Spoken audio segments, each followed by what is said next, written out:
Welcome back to the Past Life Regression radio show and Spirituality for Souls. I'm Jonathan Yorks, and I'll be your host over the next 2 hours of this live call-in internet radio show based on the work I do in my private practice as a past life regression and life between lives regression therapist and spiritual counselor. We're streaming live here from the Go Network every Wednesday from 7 to 9 p.m. Now, this is a live call-in radio show. The number here is 857-366-5444. And tonight it's all about life between lives regression and and the work and the afterlife and the work of Dr. Michael Newton and what it tells us about the afterlife through his books and the work of Journey of Souls and Destiny of Souls. So call in with your questions at 857-366-5444. You can message me on Facebook Live, or you can text me. And tonight we're going to try something different. You can text me on my own phone at 617-875-6686. And I'll directly receive your text on my business phone. And this way, in between segments, I'll have a chance to take a look at them. And if I can respond, I certainly will. If not, I'll respond after the show or sometimes over the next day or two. So this is the way you can contact me. Now, I want to begin, usually like last week, we started with a quick recap and unfinished business. But before I do that, I want to just make a few mentions, because I watch this show afterwards. I want to look at it and see how I'm doing. And at the beginning of this show, if you are listening on radio, you're not going to see this. But if you watch it on video, you're going to see my head at the beginning kind of bopping side to side, and I'm smiling, a big smile on my face as the music plays it. And there's a reason for that, because this song is one of my most favorite songs in the world. It gets me up, it gets me going. So I'm going to make an offer right now to anybody who's listening who doesn't know that I like this song, though. Call me, text, or message me, and let me know the name of the song and who the band is. Dimitri, can we play the beginning of that song again? Yeah? No? All right, can we start from the beginning? Okay. So Dimitri's going to cue that up and start from the beginning. And after you listen to it, again, if you happen to know what that song is, contact me, and it's going to be a prize. The prize is this: $25 off your first session, no matter what that session is. I just want to have some fun with y'all and hopefully engage with you a little more in this one. So, Dimitri, do you have it queued up? Awesome. Go ahead and listen. Let's play the song. The beginning. Oh. Very good. Okay. There it is, folks. So now you know it. Contact me if you know the song, and also as you know the band that plays the song. So let's move into recap and unfinished business. I just want to recap last week's show. There's something that I started with. Prior to last week's show, I got a question in the very first show about the spiritual ego.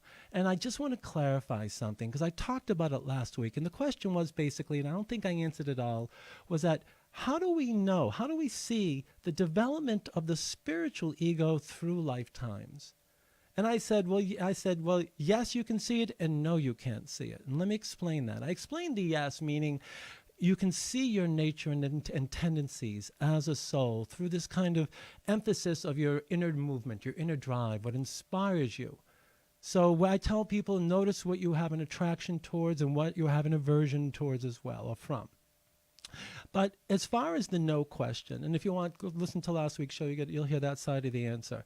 But as far as the no question, the no side of it, and this is why I said no, because it's really hard to see your spiritual development, your spiritual ego through each lifetime, and your development or maturation through lifetimes. And I'll give you this as an example. Let's say you're a soul that has a very aggressive nature to you, and you've lived lifetimes where you've acted out aggression. So what you've chosen to do is you chose a life body that is highly passive, because you want to learn what it is to experience that kind of energies. within your psyche as a soul, the feelings of passivity. So here we have a soul coming in and joining with a human life form and a human brain. This soul is aggressive. This brain and this body is passive, more introverted in its nature. And what happens?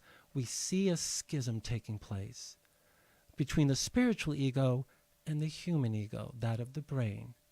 And sometimes as we see these through psychological maladies.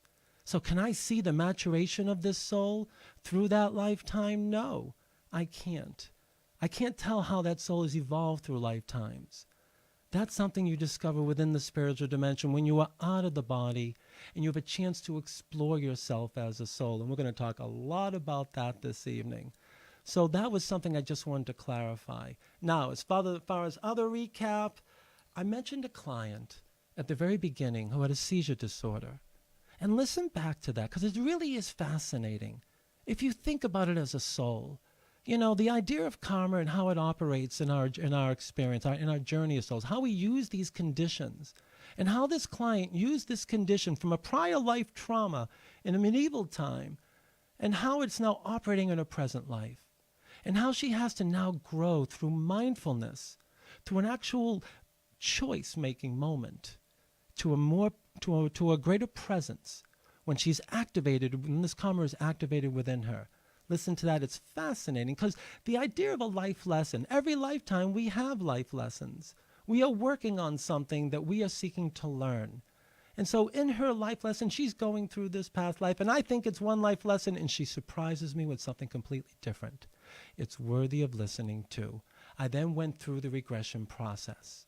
I talked about trance, what it is and what it isn't. I demystified it, equating it with brainwave science and frequencies within the brain. Listen back. I also demystified hypnosis. Nothing more than taking someone into an altered state of consciousness, what is known as trance, through suggestion. Now, regression recall hypnosis versus hypnotherapy type, two different patterns, two different processes. So in that mode, I was seeking to help you get a grounding that this is organic to the brain-body connection. There's nothing you need to do to make it happen. But I did talk about what needs to take place, the things I have you look for through imagery, how you experience imagery, how you intuit information, how the idea of receptivity, activating the different parts of the brain. And so I brought all that into the conversation. Check it out as far as last week's show. We did an imagery exercise, which was a lot of fun. And as you're listening to it, do the imagery exercise. See what you come up with. And if you feel it, let me know. It's really quite amazing as we do this that we actually begin to dip into this pool. And this little imagery exercise is the first little dip into the pool of getting accustomed to how your mind, your inner mind, communicates to you, how it impresses upon you. Images, and for the work we do as well, intuiting information. I talked at the end, as I talked about the regression process and the idea of an induction in the deepening process and taking you from outside attention to inner attention. I also talked about the journey through past lives. And in that, you just please go ahead and listen back. You'll get much more detailed information. But at the very end of this, or another segment, I talked about the three things I look for at the very end of a past life regression. You know, one of the things I look for is this yours, or are you and I making up a story together? The other thing I look for is, did you have an experience of what we call spatial presence? And the third thing I look for, the third leg of my stool, so to speak, the third thing I look for is, did it have relevance? Did it have meaning for you? Is it resonant within your being? Is it fitting? I'm amazed. I am amazed as I go through this process with people, the thousands of times I've done it, how it does fit. How these stories that come through their minds are absolutely attuned to their nature, their experience, their journey, their existential angst. It's amazing. I also talked about my two most recent past lives. And the reason why I did that was because I wanted to show you that karma is not about penance or retribution or rebalancing. Karma is about gaining knowledge. Knowledge of self, and what you do is you take conditions from a prior life and you portray them in another lifetime to learn. Sometimes you're learning two sides of an equation, and you'll hear my most recent two past lives when you listen back, and you'll see how they equate to a condition I picked up way back when in a medieval lifetime. But I was not able to address until I resolved what you could say a giant cycle of karmic development. And now I've entered a new cycle, and you'll get a sense of what I'm talking about if you happen to listen to it again. And then I answered a question from someone who was saying that they had this kind of awakening presence in their life, that they can actually remember their past lives consciously, that they sense themselves as a soul in a human experience, kind of like an awakened amongst the sleepwalking, so to speak. And it's challenging for them. And I told this person, I said, listen, if this is your condition, then your condition comes with challenge as the person expressed. It's hard for this person to connect, to find communion with people. And in that challenge, in that way, this soul is meant to grow. You don't have any condition that you are not meant to grow through. Period, the end. And if you are challenged within the condition, well, welcome. Honor it, value it, and see that this is your vehicle. And as you do, you start to find a new meaning, a new value, and a new pattern for growing your being and your soul. So that's kind of the recap from last week's show. I don't want to go much deeper into it, but I want to tell you something else on the unfinished business side. As we move to unfinished business, I'm going to share with you a very personal moment I had last week. And I'm sharing it because it was extraordinary for me. And it's something we all share. And I want you to know something. As I share my stories, I'm sharing them because I am an ordinary soul. I am an ordinary being living the ordinary journey. You could say, though, as souls, we are extraordinary. So I'm ordinarily extraordinary as a soul in that way, which makes life a lot of fun. But I deal with my own issues. Of course, I have my conditions. I have my challenges. Just because I find myself seemingly awakened in a lifetime of Jonathan, I find myself still consciously in relation to my moments of karma that kick in. And I'm going to tell you a little story from last week. See, last Wednesday, I woke up and I had a nutty energy in me. I mean, funky, just disturbed. And I don't know if you ever woke up and you have one of those days, you wake up and you feel it. It's a mood. You're in a mood. It's in an energy. And no matter what you do, you just can't get out of it. So all you can do throughout the day is deal with it and be mindful of it so you don't step in it when it's really coming up on you. And I had this energy all day long. And I came into it in the last week's show. And I'm here having this show with you, and I'm talking, and I'm not feeling it. I'm feeling like I'm flat, like I'm not inspiring anything. That's a terrible feeling to have, of course. But along the way, at the end of the show, as things closed down, and I touched a few people afterwards to ask them what they thought, and they were kind and gracious and saying, you know what, I didn't notice. So as I was driving home, I listened to the show through my radio. I like listening to on the radio. I just want to hear what I sound like and if I'm interesting enough to continue to listen to. And as I listened to the show, I was pleasantly surprised that the energy I had last week, this flatness, this funk, this lower vibrational state I was in, that it did not affect seemingly the way I sounded or how I came across in the show. And as I'm driving home from the studio, I'm actually slightly entertained by myself because I'm listening to me and I'm going, you know what? I mean, I'm actually interested in listening to what he has to say, which is a lot of fun. But when I arrived home that evening, I recognized I still felt funky. See, I got home late. My wife and child are in bed. And I was very quiet after the post-show kind of feeling. See, after the first show, I got all this fanfare, all this support, all these people telling me, hey, Jonathan, great show, wonderful. I was high and I loved it. But after the second show, it wasn't the same. I didn't have the same affirmation, I'll say. So what happened? Well, I go to my den, I sit, I put on the TV because I like to watch some sports. And I have the volume down low, and I'm just reflecting. What's going on for me? What is happening? Because I can't feel present. I didn't feel present.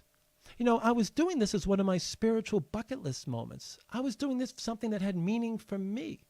And it was wonderful. I'm getting all this wonderful support from all the people who want to help me be more as I want to help them be more. And it's awesome. It's nothing but feeling the other people's loves. But something was disturbing me, a funk I couldn't get out of. And as I went to bed that evening, I saw that I had a few emails. So before shutting down my phone, I decided to look. And there was an email from somebody that helped me get my answer. And I want to share that email with you right now. And hopefully, you'll see what I'm talking about. So I'm going to get it up on my phone here. There I am. Okay. So here I am. I'm going to bed. Shut off the TV, shut off the lights. I'm in the dark. My phone is lit up saying I have an email. I open it up, and this is what I read. Dear Jonathan, my husband and I met you back in 2013 in Newton. It was a very engaging interaction. I've included our email dialogue attached below for your background and entertainment. My husband and I moved to be near the children, and he passed away from a rare lung disease a few years back. And it has been a very rough few years, and I'm just beginning to re-enter this world, even as a fraction of my former self. I listened to both of your radio talks over the last 2 weeks, and I thank you for doing them. I was thrilled to see your email announcing this endeavor and have shared the invitation with others. I've been so interested in this subject for over 20 years, but now that my husband is on the other side, I feel that he is confirming what I already suspected, that he is just in another realm. He has let me know this. He has let me know his presence in so many ways. Thank you for taking on this radio series. I look forward to hearing more of what you have to say. Keep following that purpose! ! I'm still finding mine again now that I'm no longer a daily caregiver. My husband was definitely my soulmate. Not a question. I'll be with you on Wednesdays. The best to you. And then the person's name. That blew me away. When I read that, a light went off in my head. I became aware that the funk had lifted, and I realized why it had lifted. See, when I started this show, I was doing it for me, because again, my spiritual bucket list moment. I had to challenge myself. You could say, like the gentleman who mentioned his kind of secretive in the closet, he doesn't tell people about his past life regression self and his knowing that I talked about at the last show. Well, I'm confusing you. I apologize. I had mentioned it today. The gentleman who can feel his past lives and knows that he's awakened. In that way, as I sat there taking all this in, I became aware of something. See, I loved all the support. I loved all the people who were tuning in for curiosity or entertainment. But I didn't know something. See, I didn't know that it mattered to me, that what I do has meaning for others, that it speaks to their soul. And this person, this beautiful person, sent me this email, and it lifted me out. And this is a part of what collective purpose is all about. See, this person did not expect to lift me out of a funk. She was sharing a sentiment, just sharing her story. She had no idea that I was feeling in a funk. I was questioning how much of me can be here. I'm committed to do this every week, but how much of me, how present can I be in this show? And when I read that email, I recognized that's what the other side of the equation is for me. That what I do, what I speak of, that when you listen, be it for curiosity or entertainment, I'm hoping that it speaks to your soul. That you feel this. That somehow something awakens inside you. That all of a sudden, everything that has transpired in your life starts to kind of fit together as you start to recalibrate your mind to perceive yourself as a soul in this human lifetime, present in this human life. and the journey you are on and the conditions that you have and the challenges that create and the choices that you have to make. I thank this one so much. Of course, I sent her an email of great gratitude and asked for her permission to share this email with you. And she was happy to do it. Thank you for letting me share this email. Thank you for your collective purpose moment. You had no idea when you sent this the effect it would have on me in my life. You brought me back to the path. You shined light on this path, and you brought strength to my being. Man, that's the best we can ask for in any relational moment we share, in anything that carries on in our life. To me, it's like the finest wine you can drink. And that's what I love about such moments, such experiences. You've had them in your life, and you'll have them over and over again. All you need to do is see that they are occurring. And I guarantee right now there are people listening going, oh my gosh, I've had collective purpose moments. When someone pulled me out of a funk, out of a place, out of an energy, and they had no idea what they were doing. They were just being themselves. Yet they inspired me. They altered me. They strengthened me. And they helped me see more of myself. They helped me see the path more clearly. I still don't know what's ahead, but I know one thing. I know two things. One, I can feel like stinky inside and funky inside and still come across relatively okay and not really have it show. And two, that there are people who are listening that are finding meaning in listening to the Past Life Regression radio show. So today, in this next segment, I'm going to be talking about life between lives regression and the afterlife, and what we've come to know about the afterlife through the work of Dr. Michael Newton, through his books Journey of Souls and Destiny of Souls. You know, there are over 200 plus life between lives regression therapists around the world that take people from their past lives to their afterlife memories. And we're going to talk all about that, but mostly this is more of an introduction to this particular process. This is an introduction of what we've come to discover. In future shows, we're going to delve much more deeply into the distinctions of everything that we are talking about in regards to the afterlife, the journey of the soul, the nature of your being, the character that you are. Today, it's going to be a lot of fun. We're going to talk about the birthing of souls, the journey you take, the grouping that you go into as far as a soul group, the counsel and the guides, the places of selection where you select the next life, and the processing that you go through with each environment, depending upon your level of maturation as a soul, and I'll talk about that. So we're going to be going on a break shortly. I want you to know that if you can't stay the whole show, which I understand, of course, that this show is recorded. You can catch the recording on Facebook, on my Facebook page at Jonathan York's MALMFT, a lot of titles that really I've gathered over the year, but you know, it helps show some sort of distinction in the work I've done to get to the expertise I have. You can also go to the YouTube page, the Past Life Regression radio show, and you can actually watch the videos of these sessions. Pretty soon, not this week, but I'm trying to get it all up to speed. I'm going to be downloading these on like some sort of iTunes or something, so that if you don't want to watch it, but you want to have it so you can take it with you to listen, all the best as well. For all those people that I'm speaking, for all those who have questions, that I'm unable to answer your questions now, or who cannot stay for what it's worth, you can contact me as well.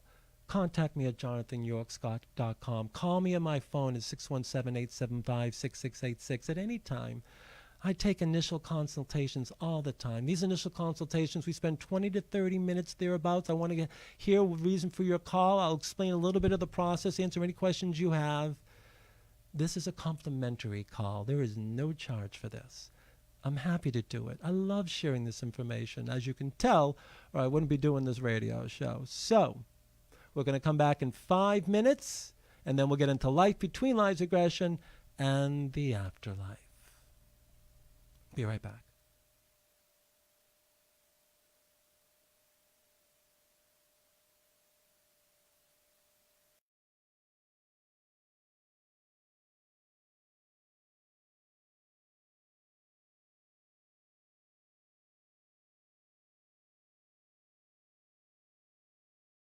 Esther, Mary, and Ruth. Proclaim this and other Bible references on a shirt at OneBodyOneSpirit.com. One Body, One Spirit is a Christian-themed clothing store for ladies and men that allows believers to express their faith, glorify God, and start conversations through something as simple as a t-shirt. Plus, a portion of every purchase is donated to charities. Their website is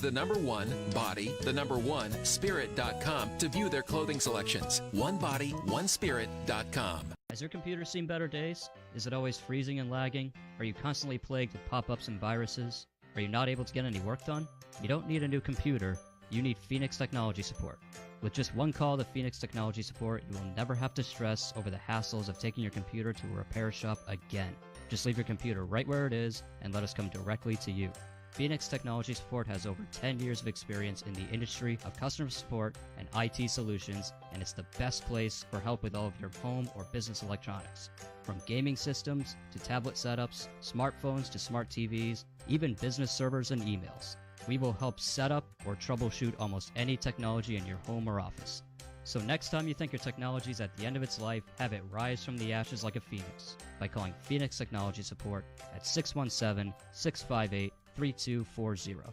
That's 617-658-3240, or go to www.phoenixtechboston.com. Have you always wanted to make your own podcast? Or had dreams of becoming the next social media influencer? Don't let office space and equipment be what gets between you and your dreams. New studio space is now available through the Go Network. The Go Network is a multimedia broadcast company that currently hosts live radio shows and podcasts. With microphones to fit all guests, the ability to video record interviews, a stage for band performances, and an editing suite to put your audio and video content to the next level.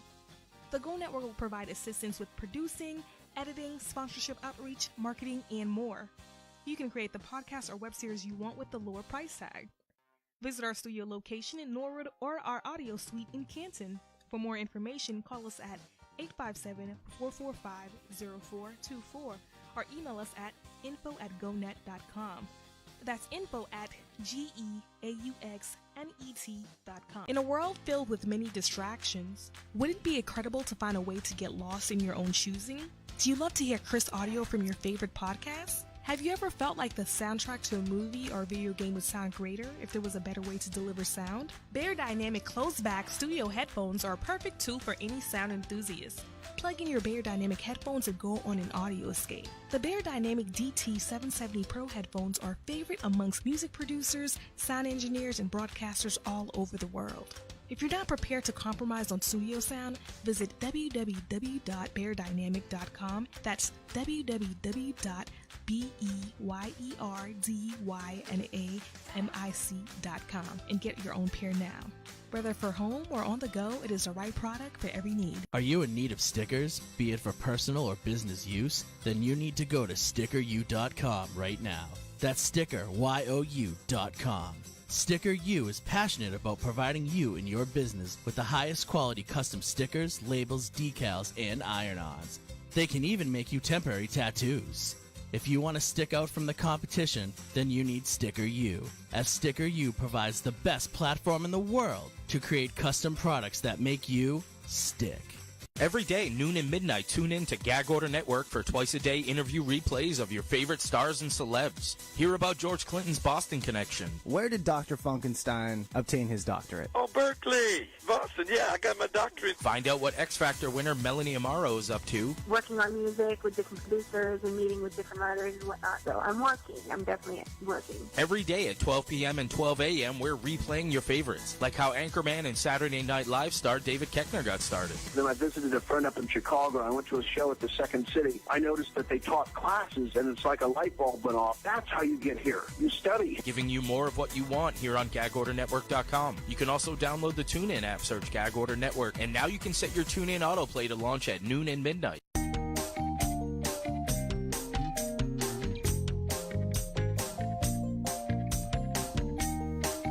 Welcome back to the Past Life Regression radio show and Spirituality for Souls. We are in the next segment, next half hour of our show, where today we talk about life between lives regression and the afterlife, based on the work of Dr. Michael Newton and his books Journey of Souls and Destiny of Souls. So when we speak of life between lives regression, what are we talking about? We are talking about taking somebody from a past life memory to the afterlife, to the time, to the place, the space, the dimension we spend between our lifetimes on earth, between incarnations. And as we are there, we process the prior lifetimes we have gone through, and then we start to plan for the next lifetime. We plan for the conditions, the challenges. We even plan for the body, the social and cultural circumstances. Everything is planned. And we have a chance to actually witness some of what this plan is going to unfold or entail, actually, as we're between lifetimes. But before I go there, before I start talking about the afterlife and what we've come to discover about the afterlife, I want to talk about Dr. Michael Newton. Now, Dr. Michael Newton's a fascinating person. See, Dr. Michael Newton was a clinical psychologist, as well as, or a counseling psychologist, my apology, and as well as a master hypnotist. And what I mean by master hypnotist is that he had a skill set that surpassed the average hypnotist's skill set. He was very good. He could discern by meeting you the actual mode of hypnosis that would work best for you to place you into trance. He was very, very skilled. And Dr. Newton, in the 1970s, would do past life regressions for people. Now, it was rather secretive, because in the field of psychology and even hypnotherapy, past life regression work is seen as kind of ephemeral, kind of something on the fringe. But he was doing it for clients. And he had one client, like every other time that happens when we make these great discoveries, it happened by accident. Like Brian Weiss, like I spoke about last week in Many Lives, Many Masters, how his patient Catherine, how she helped him discover this phenomena of past life and past life regression. Now, Dr. Newton, when he was working with this client came to him, and her complaint was this: she was deathly alone in this life. Physically, no one around her, no friends, no family, no connection. In her job, just completely disconnected. Internally and externally, she was hyper-isolated, and she felt deathly alone inside. And she couldn't shake this feeling. It bothered her tremendously. So Dr. Newton helps her through this regression hypnosis process to perhaps go to a past life in which she experienced the fanfare of friends, or something would help her understand the reason for this condition in her life. And as he brought her through the process, this client, like the few clients out there that do such things, she didn't transition into a past life. This client, in the process, starts describing a different experience altogether. She's in this kind of ethereal environment, and she's interacting with these light beings.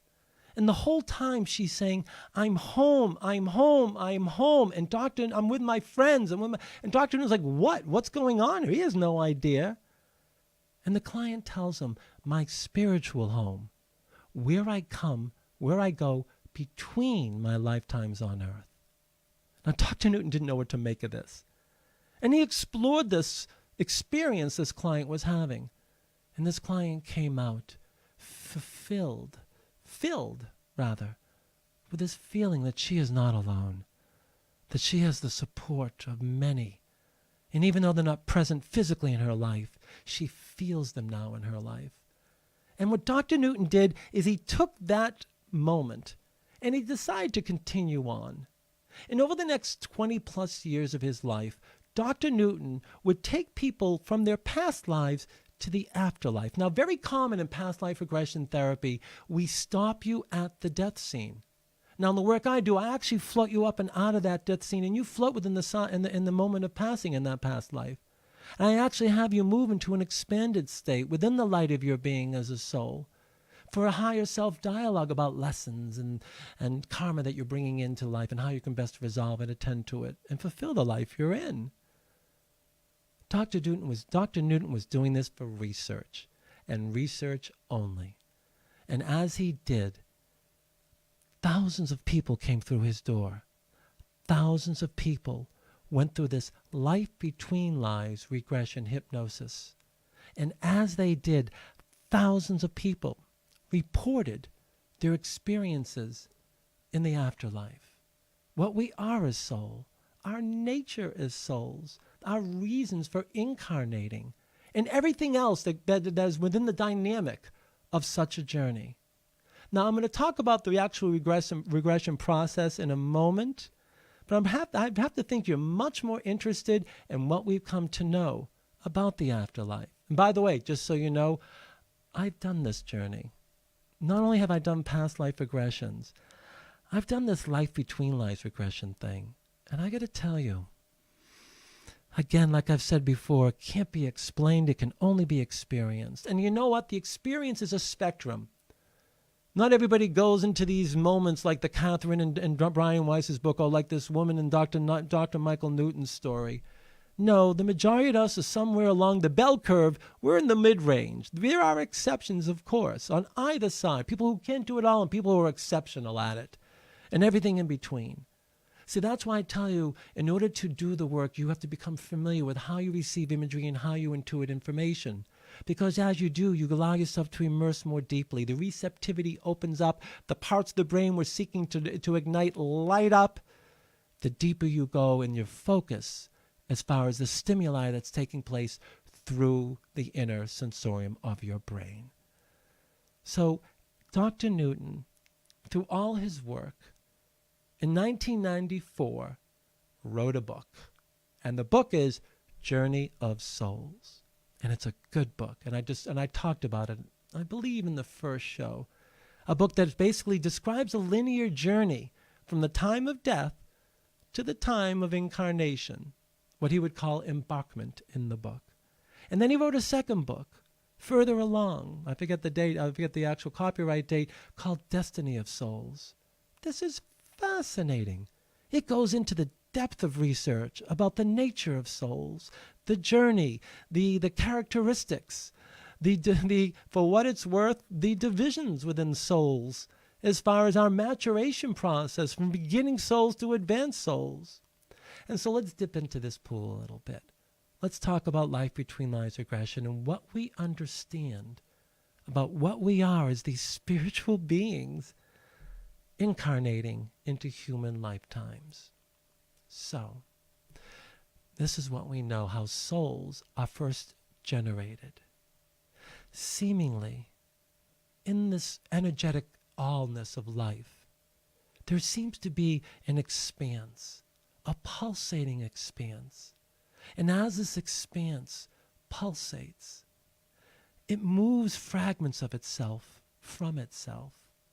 And these fragments of itself are little energetic forms that are individuated from it. And they move down this vortice like a birth canal. Similar to, I guess, the vortice that we move through when we pass from our lifetimes, our human lives, into the tunnel effect, into our past, into our life between lives experience, the afterlife.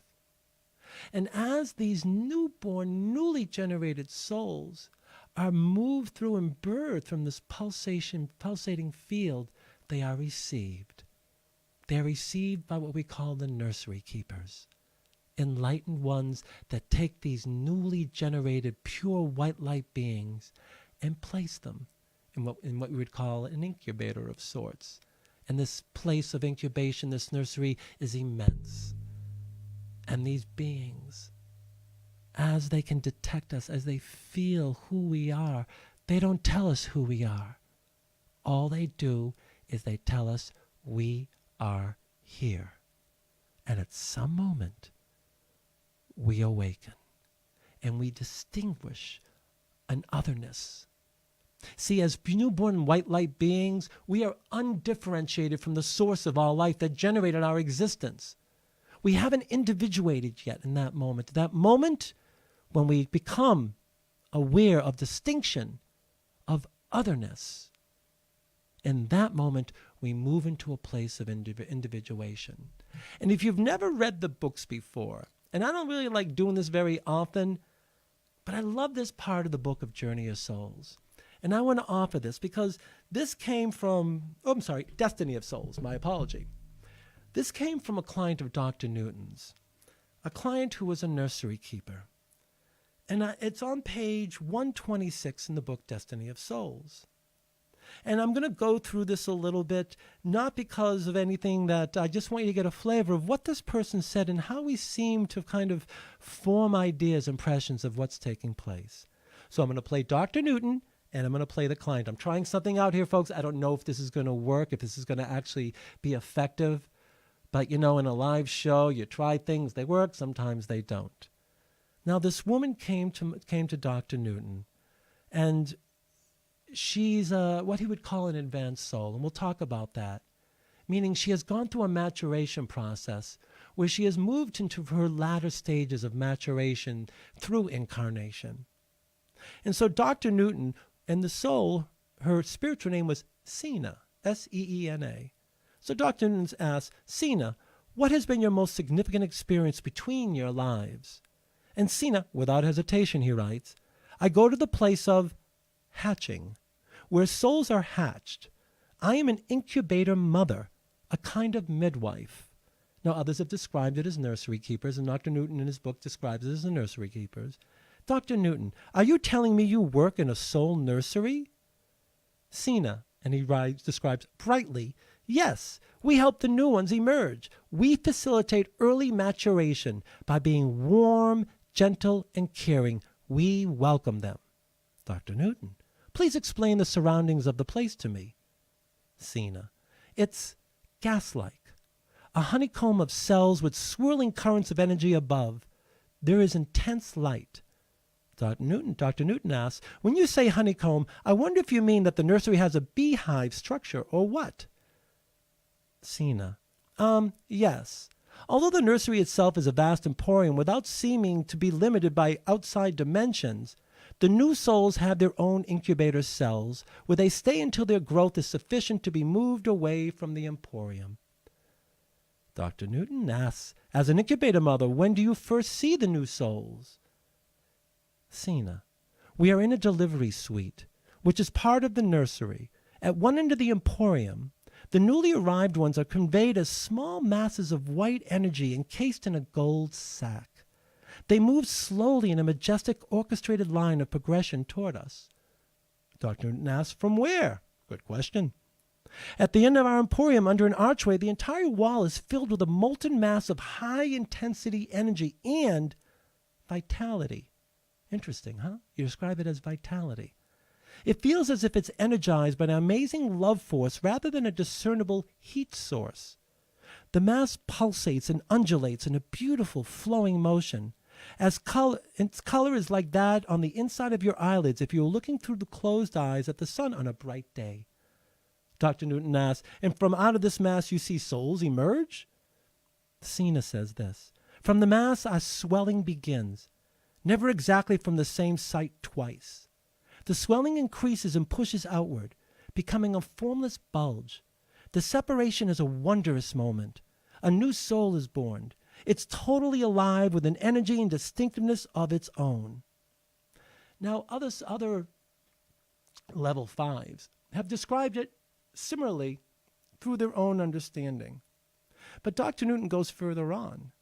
He asks her, what do you see beyond the mass, Sina? Now she has a long pause. I see this beatific glow of orange-yellow. There is a violet darkness beyond, but not cold darkness. It is eternity. Dr. Newton, can you tell me more about the line of progression of new souls moving toward you out of the mass? Cena. Out of the fiery orange yellow, the progression is slow as each hatchling emerges from the energy mass. They are conveyed off to various points where mothering souls like myself are positioned. Mothering souls. See, that is the distinctiveness of this soul.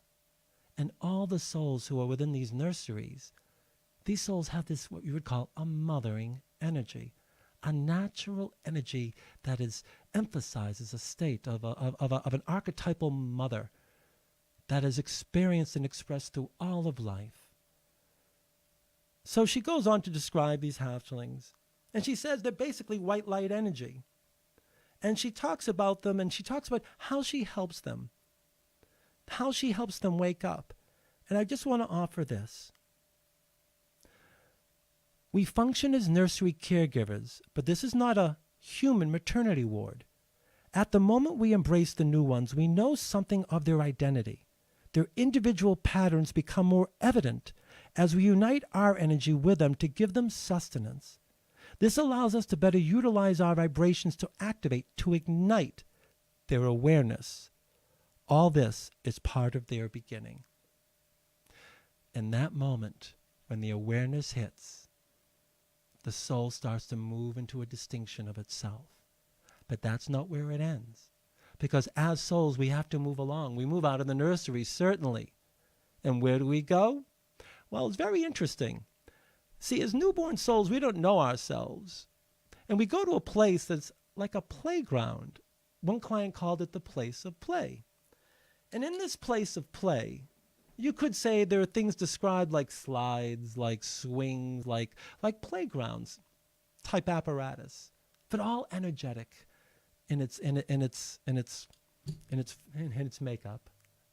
And what we do as souls is, in order to utilize the apparatus, we have to manipulate our energy a little bit. We have to attune to the slide to get on the slide. And as we slide down, we don't get off that slide until we attune to the distinction of our own nature, and we can actually get off the slide. It is a place of learning about your own frequency and vibration. So this place of play is overseen by the souls that are now working with the guides to start placement. Because what they're witnessing in this very moment in this place of play is not only you working on your own uniqueness, your own energetic understanding of yourself and how to work within it, but you're also starting to bond with other souls. You're actually starting to join. And what they do is they see what souls are joining with other souls. And these other souls that you're joining within this playground, in this place of play, these souls eventually become members of your soul group. And you could have 3 members in a soul group. You could have 15 plus members in a soul group. Soul groups are unique. They're distinctive. They're based on the personalities, the unique personality of each soul. But most souls have a common thread. Most souls that are placed in groups have a common demeanor, or I would say a common denominator, rather. So you may find that in the soul groups that you know, and the ones that are members of your soul group, members that are more like your character than unlike. But these soul groups that we are brought into, these are groups that are our family. And these soul families that we are part of, there are 3 distinctions that we have in our relationships to the souls within our soul group. The first distinction is what you would call the primary soulmate. These are the souls, 1, 2, generally I've seen 2 or 3, who incarnate with you mostly in your lives. These are your best buds, the ones that have known you the best and the ones you know the best. Generally speaking, you've shared karma, but now as you've journeyed through your life, they become more supportive in their roles, or, if necessary, take on certain roles of that understanding that these roles will not be comfortable for you. So these are our primary soulmates. I mean, we find them a lot as our husbands and wives. They are our parents at times. They have been our close buds and friends. I have members of my family in my soul group. I have a lot of my buddies, not a lot, but a few I've identified in my soul group. And it's interesting. These are my best buds. These are people that, personality-wise, they don't portend to this kind of work, this kind of work I do. So as I identify them in my soul group, I was able to distinguish who they were in my life. When you do Life Between Lines regression, you can get to that place where you're able to discern members of your soul group. Now, the soul group is a process group. What do I mean? In this group, when you get back, not only is it a group of support, it's a group of process. I'm going to tell you a little story. I had a client of mine who was born into a time of when the settlements and the times when the natives of this country were being moved out of their lands and placed in certain reservations and such. And this client grew up in a fort with their father. And their father negotiated with the natives of the area. It was in Oklahoma. And they had a very comfortable relationship. And as this client grew up, he ended up working for the railroads, negotiating with the natives. And now he's in the Southwest. And he's negotiating with a native tribe. And this native tribe is not going to budge. They're not moving. They're insistent. And he knows there's nothing he can do to help them. And he's letting them know that if they don't consider this or reconsider their position, he can't help them. The people who want this land are going to take this land from them, willingly or not. So he left. And as he left with his horse and he went and camped out that night, he was bit by a rattlesnake in his sleep. See, he was snake bitten to do anything. So when he goes back to the interlife, the afterlife, and he's meeting with his soul group, one of his members comes riding up on a horse, and they're bouncing around, up and down, up and down, up and down. Finally, when he arrives to the group of the souls, the soul group, he falls off, gets up and picks himself up and brushes himself off. Of course, the message, when you fall off the horse, you pick yourself up and you brush yourself off and you go on again. But that's what we do as members of soul groups. We do it through a compassionate, caring, kindness, humor. The nature of who you are comes out in the group that you are in. Of course, not all souls are the same, even within the group, because every soul is unique. And there's one thing about the birthing of every soul and what Dr. Newton has talked about in these books. There are no two souls that are the same. There are no twins, from the work we understand, even though we've heard the term twin souls. And perhaps one show will explore that concept of twin souls. And for the people who have studied it, I would want to hear more from you during those shows, absolutely. So, but Dr. Newton, as far as we understand, no two souls are birthed in the same frequency. Each one unique, each fingerprint unique, as each soul is unique. So, as you're placed in your soul group is your incarnation group. These are your best buds, and you have your primary soulmates, and then you have your companion soulmates. These are souls that come into your life and take on roles of aunts, perhaps, or roles of parents, perhaps, roles of someone who are intimate, but not involved in intimacy on in a personal, peer-like way. So you'll find that these souls are within the family. They could be extended family.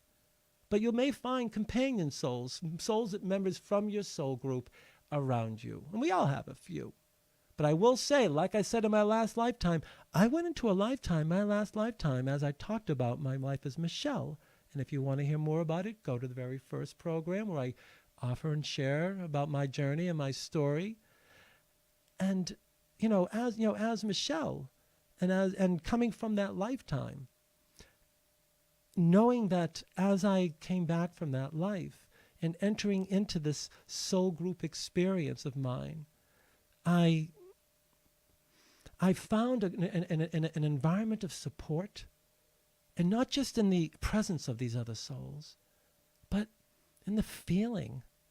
Like you feel it. You feel the support of all these other members of your group. And in doing that, you have your primary mates and you have your companion mates. And then we have souls in the neighborhood. Affiliated souls, we call them. And these souls are souls that come into our lifetimes and play roles. Sometimes these are souls that come in and just touch us in the moment. Sometimes they play more significant roles. Sometimes we bond with these souls so deeply that in our lifetimes, even though they're just our neighbors, we're calling them auntie and uncle, and we consider their family like cousins.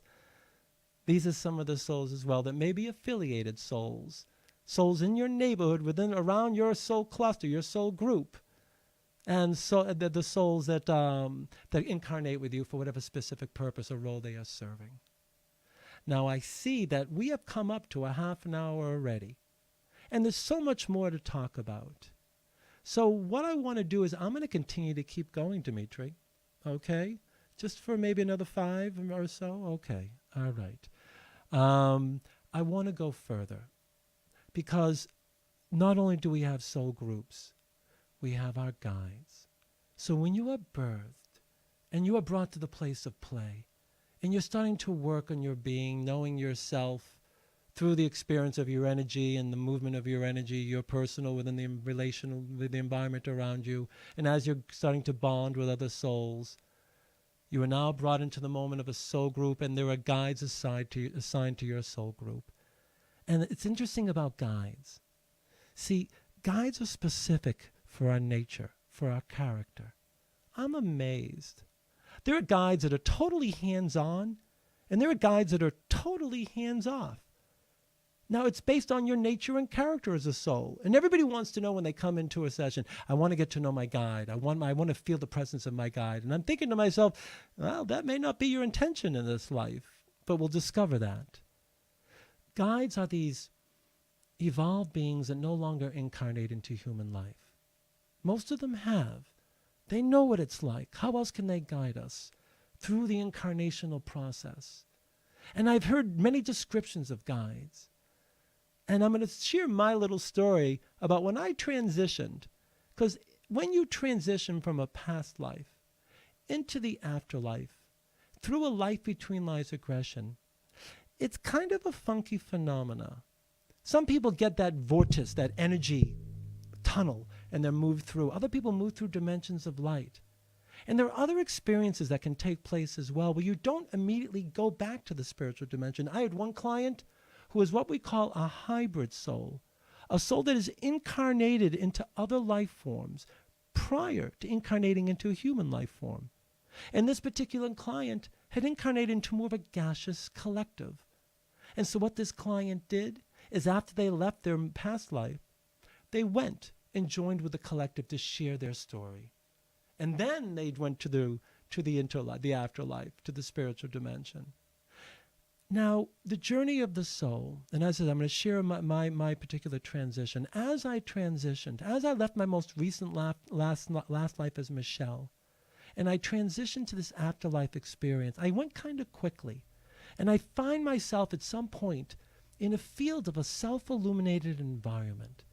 And in this field, I see these little blinking lights in my mind, off to my left, diagonally, jumping up and down.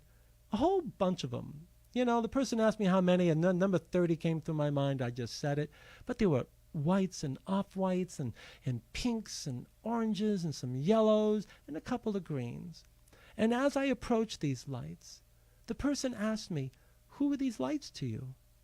And I had no idea. So I said, I'm not certain. And as I got closer, it dawned on me. A thought popped in my mind. And I said this.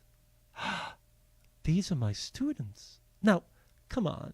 A teacher of anything in the spiritual dimension, at that point, and I'm going to talk about it in a little bit as well, at that point, when you're going through this process and the attunement into such moments, if you're not in wonderment, you're going to lift up out of trance. It's like you bring an interference pattern into that very sensitive attunement you are in that moment, like a ham radio, very sensitive. And you can lift a little bit and start to lose it, and it's hard to get back in there. But I wasn't bothered by it. I was kind of in awe of that moment. And the person asked me, you're a teacher of what? Now, this came through my mind, and it was amazing because this is not written in Dr. Newton's books. I said, I'm a teacher of incarnation. And what I discovered about myself, I seem to be like a student teacher. And you know how you take children on field trips before their orientation, before their first day of school? We do the same things with souls. We actually bring them on a field trip, an orientation into the human dimension, into the human experience. And through their energetic form, they are able to learn how to transition energetically into a dense magnetosphere. What do I mean? The density of the magnetic sphere around this planet is so dense that as souls, our light being is so fine-tuned that when we enter into dense magnetospheres, our spiritual consciousness can be compressed. So we get to teach the young ones how to maintain their energetic integrity. And I never would have known this if I had dismissed the first thing. And so I seemingly am a new, truly transitioning from an intermediate level to a more advanced. I'm going to talk about those kind of levels in a little bit. But it's what happened afterwards. Afterwards, as these souls scattered, I see another being across from me. And this being is a small being, short. I'm going to say 4'8". And he's a Buddha-looking dude, like a Buddha that I saw in my mother's living room for so many years, a big Buddha belly. But his stomach isn't exposed. He's wearing a beautiful golden robe with a beautiful sash. And he's smiling at me, his big eyes. And I discover it's my guide. My guide's name seemingly is Orain, my spiritual name, which is what you discover in the Life Between Lives Regression. My spiritual name seemingly is Ayan, A-H-Y-A-H-N. That's how I see it in my mind phonetically, Ayan. So I interact with my guide, Orain, and we went on the journey. And I'm not going to go more deeply into my journey at this point, but there are certain fascinations that occurred. I want to go back to the idea that when you come back from a lifetime, this is what generally takes place. Beyond as I talked about the birthing of a soul and how we are first generated and where we're placed and how we're placed in our soul groups based on our character and how our character seems to align, resonate, harmonize, you could say, with the other souls we interact with. And every soul group has their guide, and every guide is with them through lifetimes. But there are junior guides and guides in training. And when we get more specific about Life Between Lives Regression, when we have a show about guides, we're going to go all into it. Just know that you have a guide. Perhaps one that is overseeing you or one that is just working with you. That is not your primary guide. Well, like a junior guide or perhaps even a guide in training. So this is what we know. As you move from your most recent last lifetime, that's what we seek to do, to move you to your most recent past life. And from your most recent past life, we transition you to the afterlife. And this is what we generally find. Generally find that you are greeted. You're either greeted by your guide or you're greeted by your soul group. Some people are greeted by what we call restoration specialists. I mean, these are souls that greet us when we come back damaged energetically from a lifetime. And we'll talk much more specifically about that in future shows. And when we transition, sometimes we're even greeted by what I call the greeters. It's almost like they're kind of nodding to us as we're walking through, and they'll just guide us along. Not our guides, though. And they'll bring us to where it is that we are seeking to go. And we don't always go right to our guide. We don't always go right to our soul group. There are times we go to classroom. There are times we go to library. And again, we're going to talk all about this. This is all in Dr. Newton's books, but we'll get much more specific about each element within the spiritual dimension in future programs. But I just want to give you a sense of what takes place as you come back from your most recent or your past lives. You are greeted. From that greeting, if you're greeted by guide, you're taken to a place, and we call this orientation. Usually it's a place of peace. Sometimes I've had people be in gardens, in serene scenes. Some people actually go to a classroom, like a room with a table in it, sitting across from their guide. It's amazing the nature of our characters as souls and how it's portrayed when we come back from our lifetimes. Because everything is for us, about us. Nothing happens for us in between lifetimes that isn't specific to help us further process the life we've come back from and plan for the next life. So when you meet your guide after you come back from your most recent or any past life, and you go through this place of this moment of orientation within whatever place you will go with your guide, it's kind of like a debriefing process. In this way, your guide's asking, "How you doing? How do you think you did with that lifetime? You coming back with any issues, any regrets? What's going on? What are you coming back with?" And of course, they can read us, but they want us to come through ourselves. They want to engage in this interaction. See, we can't read them. They're much more advanced than we are. And so in that way, of course they know what's going on. But as we interact, we also start to move energy through us as well. Rather than just having it in its place, as they ask us questions, energy starts to move and the processing starts to take place within our psyche. So they ask us about, how you doing? How'd it go? What do you think? How do you feel you did with your goals? And again, anything you're coming back with. And we spend a few moments with our guide. And as we're processing our past life with our guide, it's not about, did you do it right or wrong? Was it good or bad? It's only about where you're at. In the military, when they come back from a mission, they debrief. How you doing? Carrying anything back? Tell me about the mission. How'd the mission go? What did you find that was challenging in the mission? What condition did you have that really challenged you the most? Was there an event that really took place that you struggled with? It's just that kind of thing, that kind of debriefing. Generally speaking, after you come back and have time with your guide, you do meet your soul group. Not everybody. Some souls are very studious. Some souls go straight to library, and they want to revisit the prior life. And again, when we get into deeper programs, it's wonderful to go into what people have described in this place, this thing called the library, and the books of our lives, and the pages, and how they're holographic in their sense. They're dimensional as you look into them. Some people see their lives through screens. Everyone perceives differently in those moments within the library.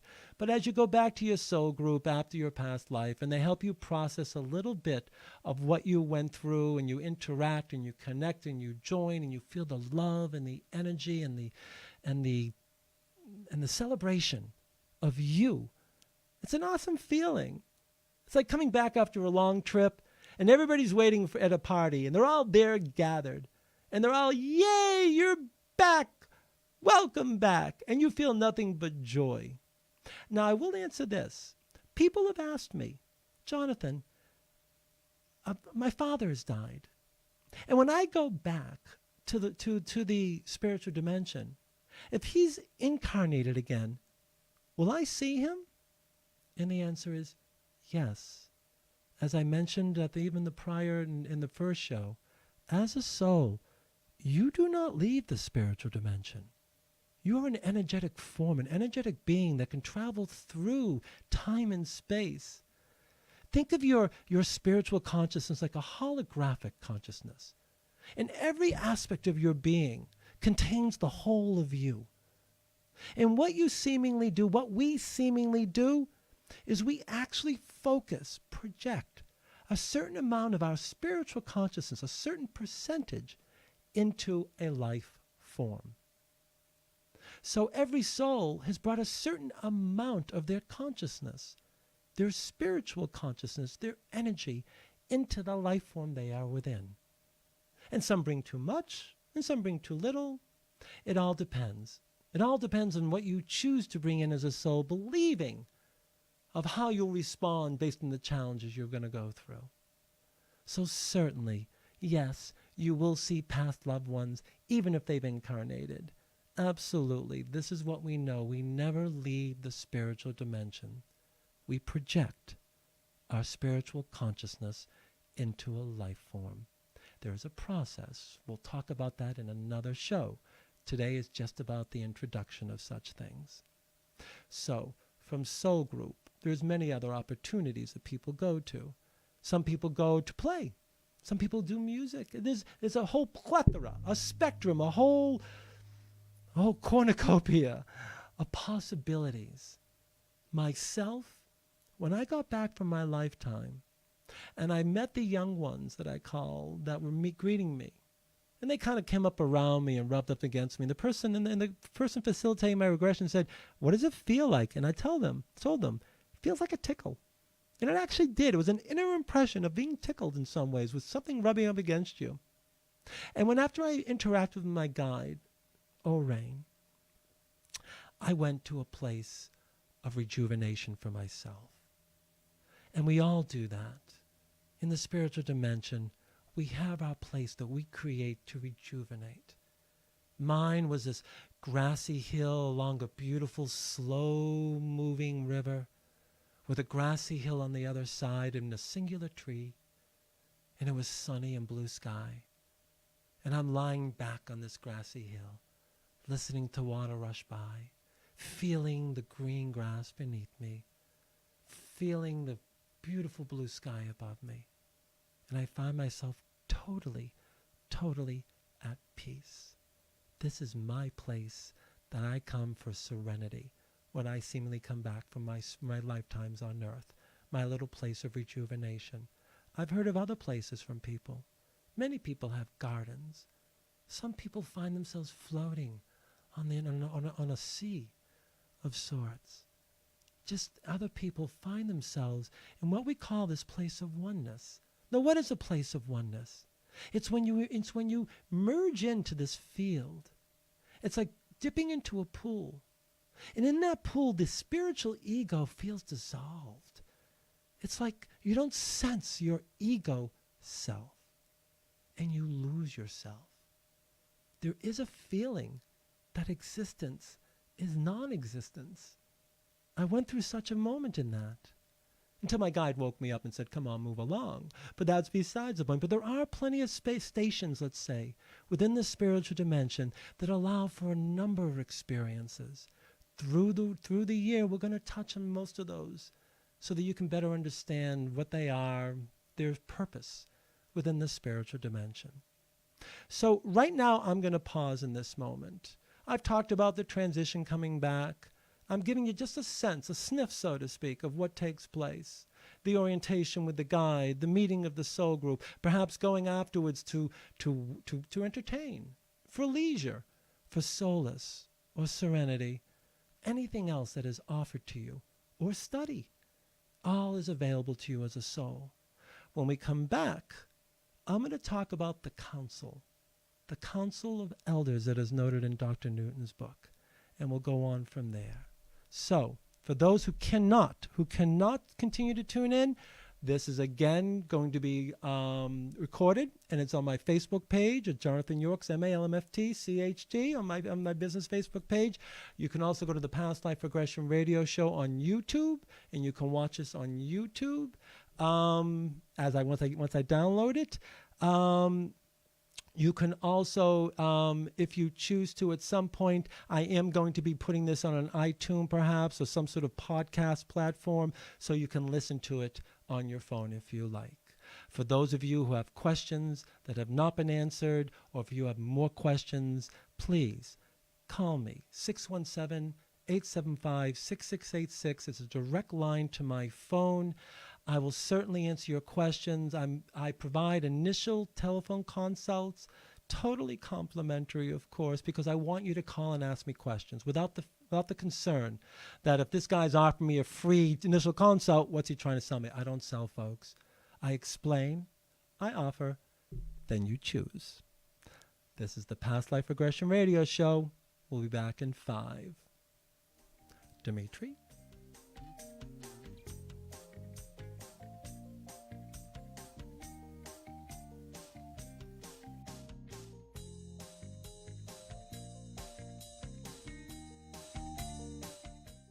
When I'm feeling sluggish, I'm not looking for the jittery feeling of coffee. I'm reaching for Neurosonic, the only energy drink I trust to keep me going. Neurosonic is just one of the great drinks in the neurofunctioning beverages line. When I'm stressing an interview, Neuro Bliss keeps me cool, calm, and collected. And when it's time to call it a night, I don't want sleeping pills and all the crazy after effects you hear about. I want Neuro Sleep to help me drift off to dreamland. Neuro drinks are surprisingly low calorie and full of the healthiest and most efficacious vitamins and minerals. Artificial flavors and colors don't work for them, and neither should they for you, so they don't allow them in their drinks. To find a store near you that carries Neuro, go to drinkneuro.com or visit amazon.com to order a 12-pack. Neuro, drink with a purpose. Aren't you tired of your plain white walls? Do you ever wonder why you feel uninspired at the office or feel like your home lacks character? It's always the same boring walls over and over again. Well, it's time for a change.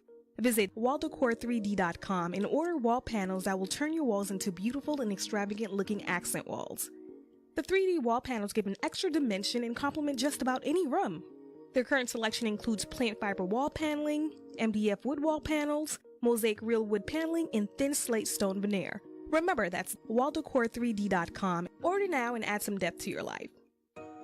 If you're just hearing about Monk Therapeutic Air for the first time, it's a recyclable diffuser that promotes mood change and life-enhancing effects through our custom blends of essential oils and the ancient practice of aromatherapy. Monk is the simplest aromatherapy device in history. You don't have to know anything about essential oils. We do all that for you.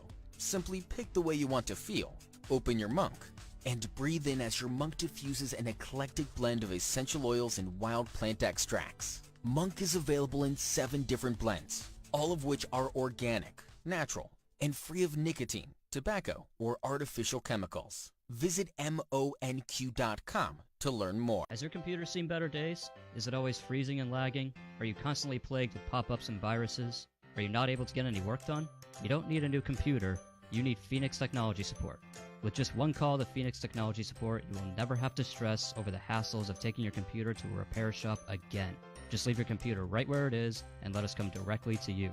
Phoenix Technology Support has over 10 years of experience in the industry of customer support and IT solutions, and it's the best place for help with all of your home or business electronics. From gaming systems to tablet setups, smartphones to smart TVs, even business servers and emails. We will help set up or troubleshoot almost any technology in your home or office.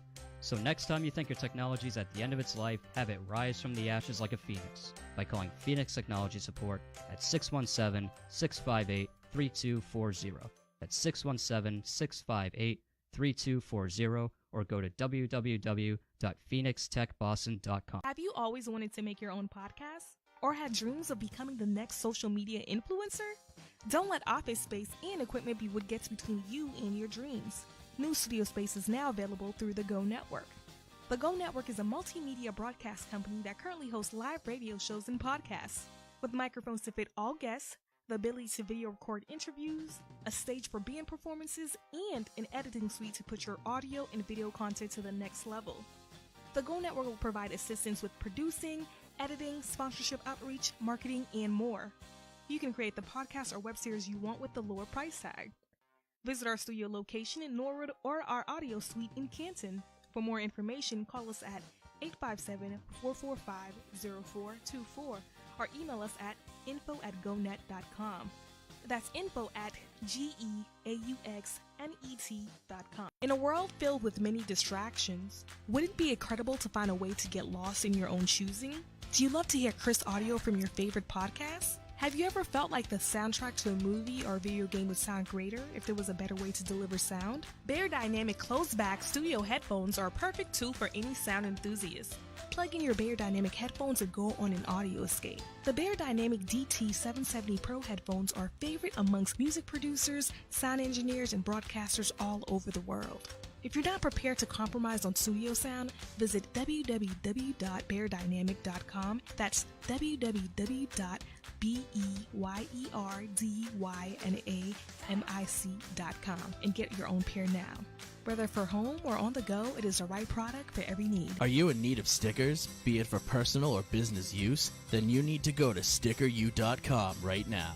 That's stickeryou.com. Sticker U is passionate about providing you and your business with the highest quality custom stickers, labels, decals, and iron-ons. They can even make you temporary tattoos. If you want to stick out from the competition, then you need Sticker U, as Sticker U provides the best platform in the world to create custom products that make you stick. Every day, noon and midnight, tune in to Gag Order Network for twice-a-day interview replays of your favorite stars and celebs. Hear about George Clinton's Boston connection. Where did Dr. Funkenstein obtain his doctorate? Oh, Berkeley, Boston, yeah, I got my doctorate. Find out what X Factor winner Melanie Amaro is up to. Working on music with different producers and meeting with different writers and whatnot. So I'm working. I'm definitely working. Every day at 12 p.m. and 12 a.m., we're replaying your favorites, like how Anchorman and Saturday Night Live star David Koechner got started. Then I visited a friend up in Chicago. I went to a show at the Second City. I noticed that they taught classes, and it's like a light bulb went off. That's how you get here. You study. Giving you more of what you want here on GagOrderNetwork.com. You can also download the TuneIn app, search Gag Order Network, and now you can set your TuneIn autoplay to launch at noon and midnight. Hey, this is David Koechner. You're listening to the Gag Order Network.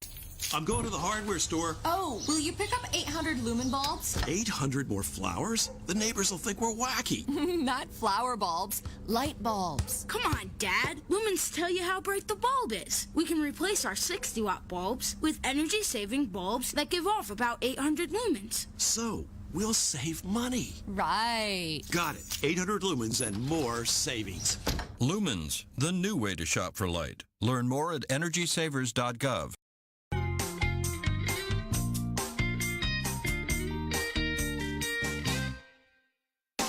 Welcome back to the Past Life Regression radio show and Spirituality for Souls. We are coming into the last segment of our show because we go all the way up to 9 o'clock in this segment because, as you can tell, there's so much to bring into this when we're talking about life between lives regression. And I haven't even gotten to all the meaty stuff, and I don't know if I'm going to be able to do it all in one show. So I'm going to continue to talk about the most common experiences we have as we incarnate through lifetimes. But before I do that, and I was going to talk about the council, I want to make a mention about soul development. You know, the understanding of the soul is this, that as these pure white light beings, our light, our energy alters, as our psyche alters. And as we go through this self-discovery, this self-knowing, through our incarnations, and I talked about my very first human incarnation, I believe, about falling over my knees and believing that I killed my entire family in a primitive clan life. And you can listen to the session, I believe, listen to the program, I believe it was the first one again that I spoke of this. And how we take these experiences, these conditions of such things, and how we move them through our lifetimes, the uniqueness that we share with every lifetime we go through. And as we do, we advance along the way, and our light changes. Now, this isn't like a hierarchy. Souls, we know one thing. We are all pieces to the pie. We are all droplets of the ocean. No soul is greater or less than any other soul. Doesn't matter how mature you are. For us, we see a child and we see something that is less mature, less capable, less still hasn't gone through all that it needs to know. And we get that as souls. But there's a difference. See, we see every soul is totally capable. We see every soul on the journey. Because as they journey and grow and mature, as they enlighten through the stages of maturation, we all enlighten. Because it is a oneness. And there's something that is very commonly stated in Dr. Newton's books and some of the Life Between Lives regressions I do when I ask the question. There's a feeling of presence there in the atmosphere, like you exist within the feeling and mind of a greater awareness that seems to be overseeing all of it. And you can feel it's palpable, it's salient. You can actually taste it from from that journey, that feeling of it all. So the idea of maturation, we start as white light beings. And we move into our beginning stages of souls. And we move through stages of light, through white, into off-white, into pink. We engage further as we move into intermediate stages, through yellows and orange, greens and oranges. And then as we move into our advanced stages, we shift from a greenish color, I believe, to a blue. Eventually to violet, to purple. At some point, we no longer need to incarnate. And so we stop the cycle of incarnation and we move further along in what we call the cycles of integration. Stories for another time, we'll talk about that. But I just want to mention about the advancement of the soul.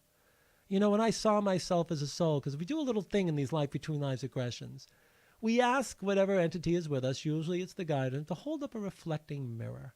Now, of course, this didn't take place in the spiritual dimension, in the afterlife memory. And there's reasons for that. And there's reasons why we can still do these other things. And I'm going to talk much more about that in another program about the actual use of memory through this Life Between Lives phenomena that Dr. Newton discovered, going into afterlife memories, and how we seem now, based on the work, that it's not just Dr. Newton's information that we seem to be stumbling upon as well. There's much more that takes place within these memories of ours that we can utilize to gain access to higher consciousness. So knowing that as you advance, you take on greater challenges. You get to know yourself even more. You go through cycles of growth, giant cycles, and you continue to cycle through growth. And as you do, you continue to mature, and you continue to advance your light, your being, your nature as a soul, as you get to know yourself through lifetimes. And in past life regression work, I can help you discover your past life karma and the personalities of the lifetimes you've lived. And then in the life between lives work, we put it all together, and it's amazing how seamless this is, how enlightening it is, and how the majority of the people who come out of these sessions are mostly in awe of the intelligence of the information. And then when they go back and listen to them again, like I did months later, I can't believe how much came through my mind that I did not remember. I couldn't believe it. And I couldn't believe how enlightened my mind sounded when this facilitator asked me these questions. So now the council. See, when we come back from our lifetimes, we seem to visit what has been referred to as the Council of Elders in Dr. Newton's books. Some people call it the Council of Wise Beings. I had one client call it their Board of Directors. And these are what I would call master guides. This is not a judgment board. As a matter of fact, as souls, we are much more critical of ourselves than our counsel and our guide could ever be. There is no judgment except for the one we place in ourselves. And what do we do when we come back initially to meet our counsel? Because generally speaking, there's two times when we would meet with counsel. When we first come back, not to process as far as the past life or to debrief. Now they're looking at how did we choose, based on the conditions you chose for that life, based on the gender you were, based on the family you were in, based on perhaps the abuse you went through or the conditions that were put into you through either times of abandonment, times of feeling alienated, times of risk, times of where positive self-experience was being affected by all those around you. How did you do with all these conditions you chose to have? And what they want to know is, how did you choose? Did you choose through the enlightened nature of your being? Did you choose beyond the conditions? Did you transcend through choice and evolve your nature so that you can more deeply understand the experience not only that you're in, but where it is you're seeking to go? How did you do with the choices based on the conditions you had in that lifetime? And then they want to know one more thing. How did your choice making affect others? How did you ripple into the lives of others through the choices you make? Did you bring them up? Did you bring them down? The collective purpose thing I talk about. They want to know this. And what we do is with our council, and the council can be a few members or many members. Some councils, my personal council, was just 3 members that I identified in the council. Some councils are more, 6, 7, 8 members. And each member seemingly represents an aspect of us, the journey we're on, the challenge we're going through, the condition, or perhaps some insight that we are seeking to express through our lifetimes to gain. And we have a council member that sits on that council with that kind of expression in their energy. And we're going to talk about council again, like all this stuff, in much more detail in future programs. I'm just giving you a little bit of a sniff in this moment. So when we first come back, it's all about how did you choose based on the conditions. And we look at certain things. And as they're evaluating us, and I call it an evaluation, it's an unfair term. Perhaps a better way is help. They can see us, but as we're speaking to them, you can't hide yourself from these beings. There is no confusing or no disguising yourself. You cannot tell the truth because they can see right through you and you know it. And when you arrive as a soul back to these council meetings and you have not been well or done well in your past life, you already know it before you get there, and you may feel trepidation. Other souls who've done well can't wait to see their council. They can't wait because they feel it's going to be nothing but pats on the back. the amazing thing is it doesn't matter whether you've done great or you haven't done well. These are beings of compassion. These are beings of understanding.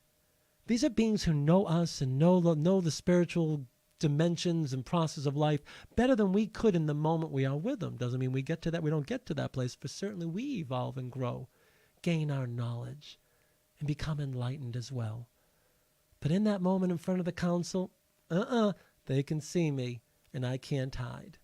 So when they ask me my questions around my choices, sure enough, I'm going to let them know. And then we'll look at some of the strengths. We'll look at some of the circumstances. And as we do, they're just trying to help me, through my expression to them, see myself. Now, there's a cool thing with the council. See, the council will take whatever form is necessary, just like your guide will take whatever form is necessary for you to be in relation to them. See, my guide doesn't have to show up like a little Buddha guy wearing a gold robe and a purple sash. No, he's doing it for me, helping me identify something about myself. Perhaps an Asian lifetime, at one time long ago, in the nature of Buddhist. But he comes to me in that way because he knows it's something I can identify with. I would identify with that figure as a guide. He didn't do it for himself. He did it for me. This jolly, smiley kind of guide of mine. I love it. I can still see him in my head. It's really cool. Other guides appear more energetic in form, more geometric, unlike anything like human. Same thing with counsel. You know, typically, I had one client who went to counsel. They show up and they arrive, and then I'm like, what's it like?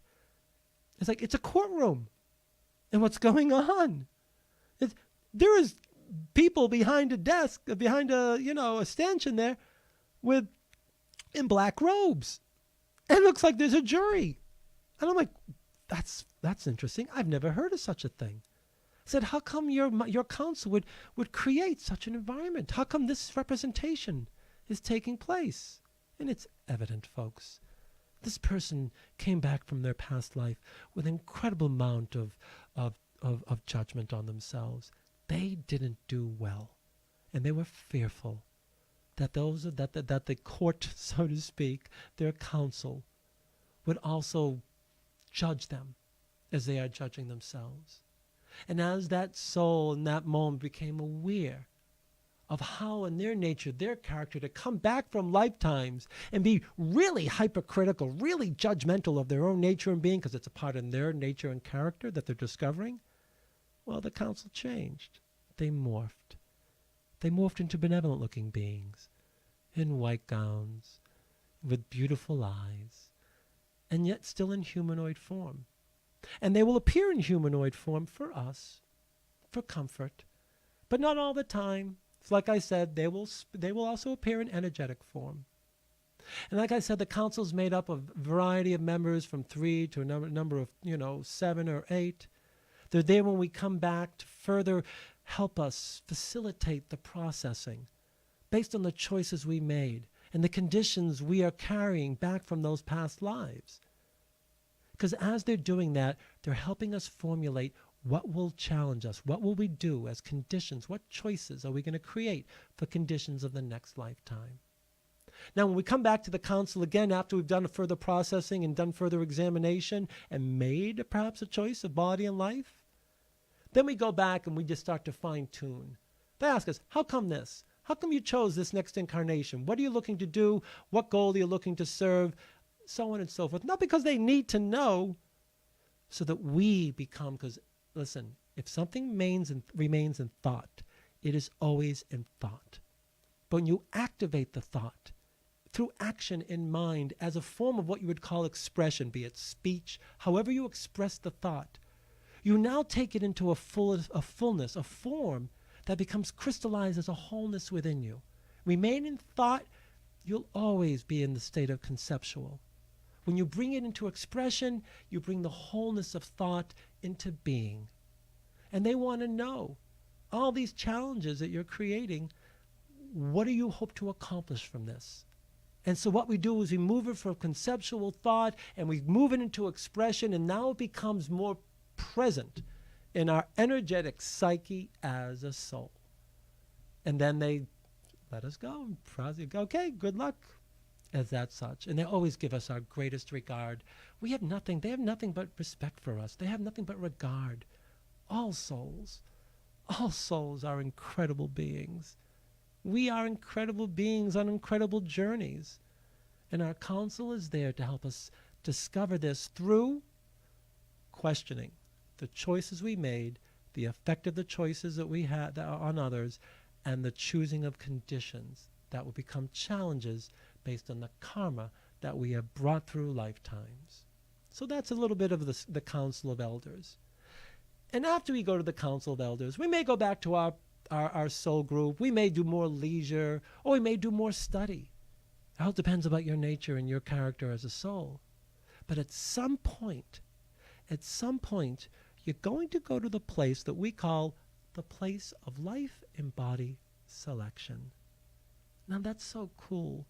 It's so cool to know that we choose the ones that we are. And I want you to know something, how significant that is for you. See, if you chose the one you are being, then know one thing. Only the one you are being can bring you into the fullness of fulfillment at the end of the life you are in. Only the one you are being can fulfill the intention of the life. That's how special the one you are is. They are unique. Value the one you are. Even if you don't like the physical appearance, even if you struggle in the mental and emotional, the relational, the financial, the cultural, the social, whatever it is that you're challenged with, doesn't matter. The one you are being, that's the one that deserves your love, deserves your attention.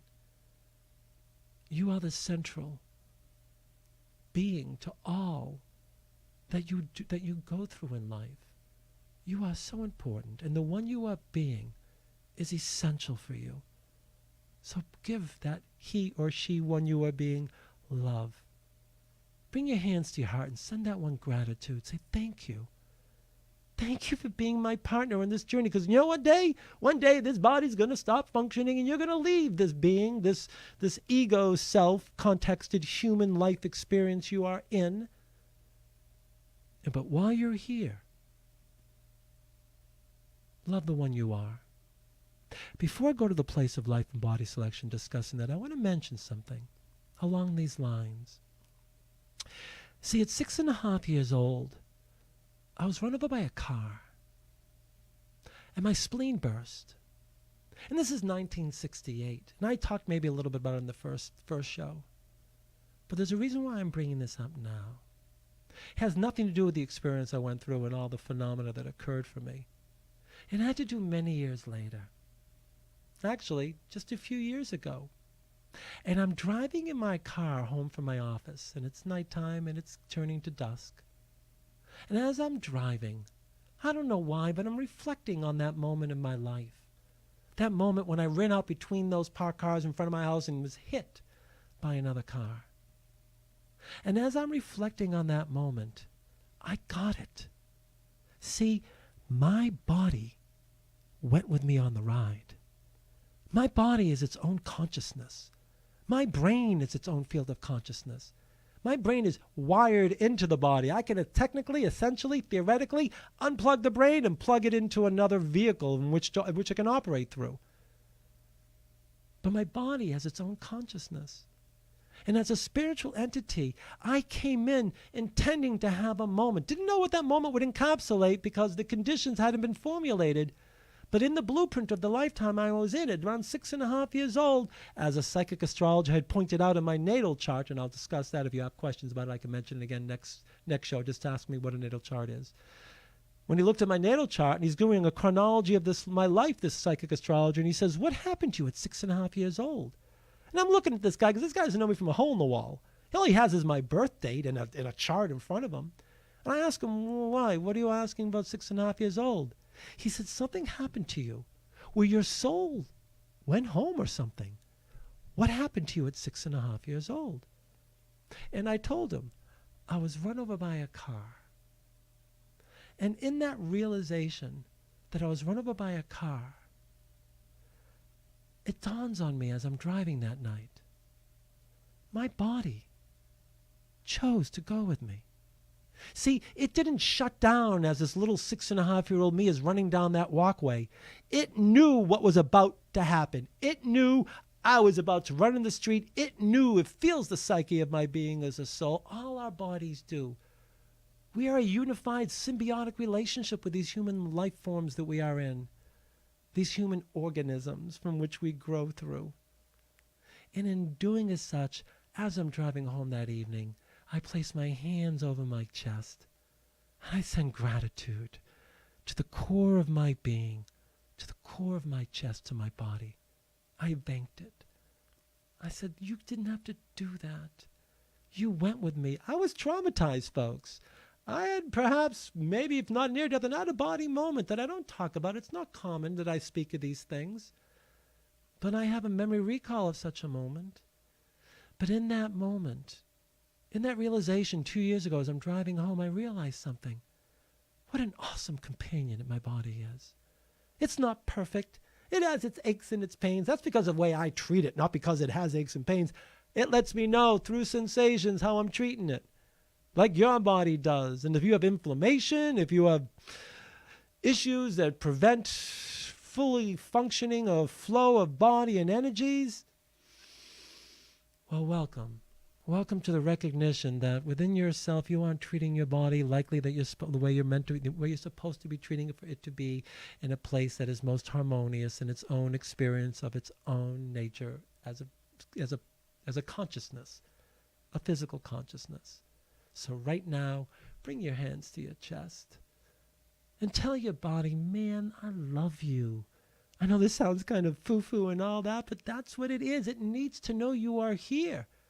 As much like your ego self needs to know this brain of yours, and we'll talk about that some other future program, it needs to know that you care, that you love it, that you want to be here, that you value it, that I value my it, which is Jonathan. And I love Jonathan. He's a great guy. If I met him on the street, I'd probably want to get to sit down and have a beer with a guy. He's a good dude, this guy, Jonathan. But that's besides. The understanding is you and loving yourself is essential for the creation of the experience around you. There's nothing more I can add to that in this moment. So send that wave to your being, back to your body. Give it gratitude. Now, place of life and body selection. This is a cool place. Now, this place of life and body selection has been described in many ways, and what it is this.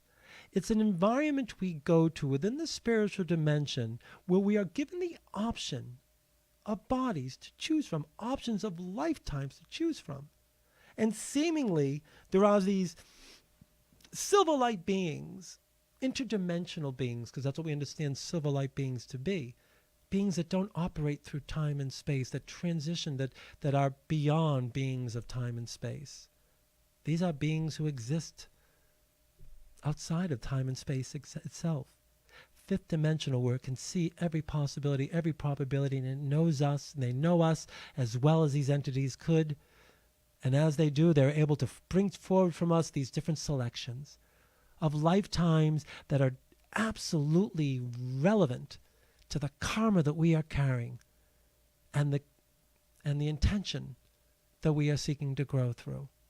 So I described in my place of life and body selection these two options that I had. But let me tell you how I saw it. I saw it as a screen in front of me.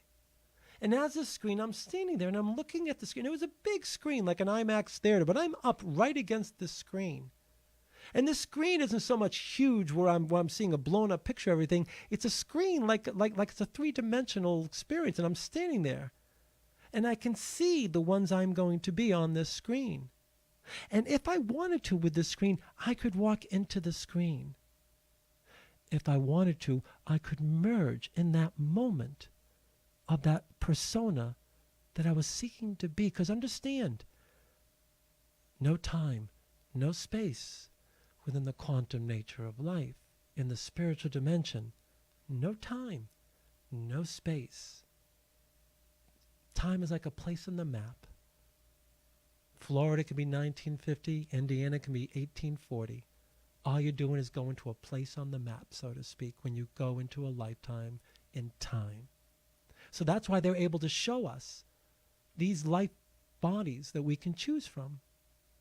And I saw Jonathan, and I saw this beautiful blonde woman that I could have been, that I talked about I believe at the end of the last show, who was gorgeous, but was highly sexually charged.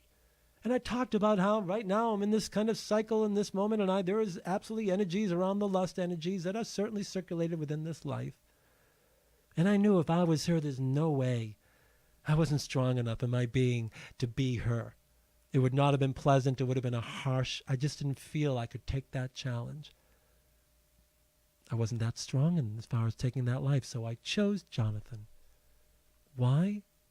To strengthen myself, to grow.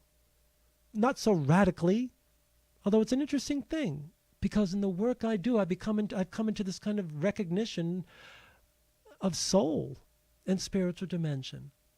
So that was my way of seeing the life and body selection. Now, other people who are there in this place of life and body selection, they see multiple screens. There are souls that actually, they don't see screens. The whole field around them morphs into a lifetime. And they find themselves in the midst of these lifetimes, kind of like the movie The Matrix. If you've ever seen the movie The Matrix, when you plug in, it's like all of a sudden they're surrounded. I had one soul who is very interesting in their nature and character. They didn't go to a place. They walked through a marketplace. And as they walked through the marketplace, they had barkers, vendors, selling different qualities of human characteristics. And this soul, and it was the nature of the soul to say, I'll take some of that, I'll take some of that, I'll take some of that. I'll take some strength, I'll take a little insecurity, I'll take a little karmic conditioning. I mean, it was amazing as she's going through picking out the qualities of the lifetime. She didn't get a number of lives to choose from. She chose the construction of her lifetime to incarnate into. It is a fascination. I've heard people meet in this place of life and body selection where it isn't a screen. Things don't change around them.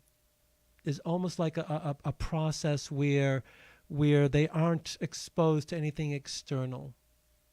And the knowledge is brought within them as an internal phenomena within the environment they are in. I know that may have sounded confusing, so when I talk more at some point about life and body selection, there are different ways as souls that we experience this uniquely to your character and nature as a soul. And after you've made your selection, you'll meet with your guide again, and you'll work on some of the challenges, perhaps with some of the souls that you're going to incarnate with. And you'll have discussion, and you'll actually do play dramas, acting out certain challenges that may come up in the lifetime, certain choices that you may be making. Now, the cool thing is that in every lifetime, the way we identify each other is through a variety of means of recognition. You know, in this place of life and body selection, we ask quite a bit, how would you detect this other? What is it that you now are able to detect this other soul in that lifetime?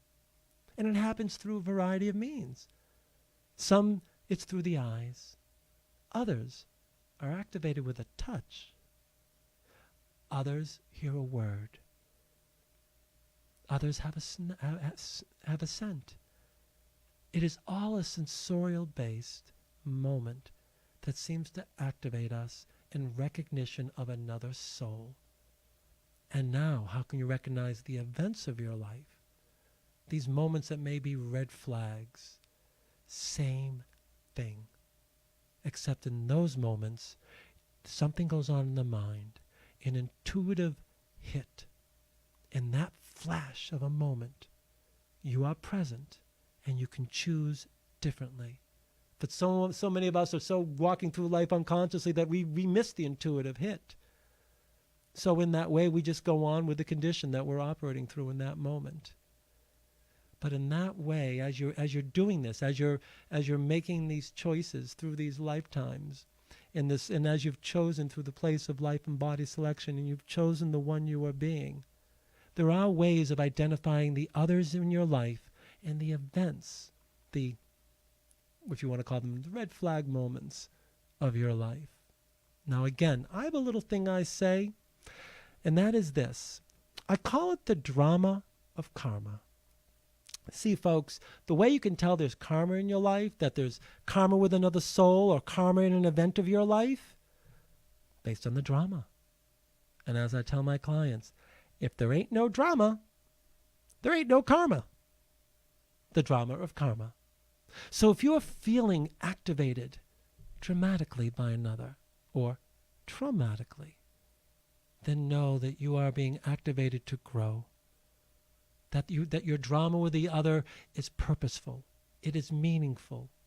That in the spiritual dimension, as you worked with this soul, either as a soulmate through your soul group, or an affiliated soul, or a soul that's just going to come and be a participant in one life and one life only, you have chosen to be together to partner with each other's growth. And I know the human experience, as we make our choices and the conditions we're going to operate through and the challenges that we're going to go through, some are extremely severe. I've witnessed it when I've worked with children and families in lower socioeconomic areas. But it's not just isolated to those areas as well. It's just what I witnessed. And in doing that, there's a need of recognition that the purposeful nature of our relationships is always active, always present. And at that moment, you have choice. And I'll tell you right now, you can choose to ignore it. You can choose to be insistent. You can choose to continue in the patterns that are generating right now in the relationships that you're in and the challenges that you have, in the moments you're meant to grow through. Because when we go back to our counsel, and they ask us about the choices we made for the conditions we are going to carry in that lifetime, and the purpose of the life we are going to live, the intention that we are going to grow through, and the lesson we are going to learn. And the cool thing about Life Between Lives Regression, that is all in there. You discover yourself as a soul, your character as a soul. We explore you through the dimensions of the different stations you've gone through, that you move through from your most recent past life, but sometimes not the most recent, into the spiritual dimension. I ask about the characteristics of your guide. We get names. We deepen relationships. And the insights that are gained from purpose for lessons. Man, you don't get this information anywhere else. No psychic, as much as you want someone to give it to you, can give you the fullness, the wholeness that you can experience. Now, it doesn't happen for everyone. Certainly a Life Between Lives regression, and I didn't get through even talk about the process today. I just talked about at least what's in Dr. Newton's book in a very introductory way, and some of the stations we go to, and the three primary ones of the more than three, but the orientation on the way back, meeting of soul group, meeting with counsel, life and place of life and body selection, and there's so much more that is unique to where you will journey between your lifetimes. And when you gain these insights, when you find and discover your purpose for the life you are in, and the reason for all those others who are participating with you, you see the value, you discover the meaning, and for anyone who has ever been unkind to you, and no matter what extreme manner they were, you will find forgiveness, for you will know that it was chosen.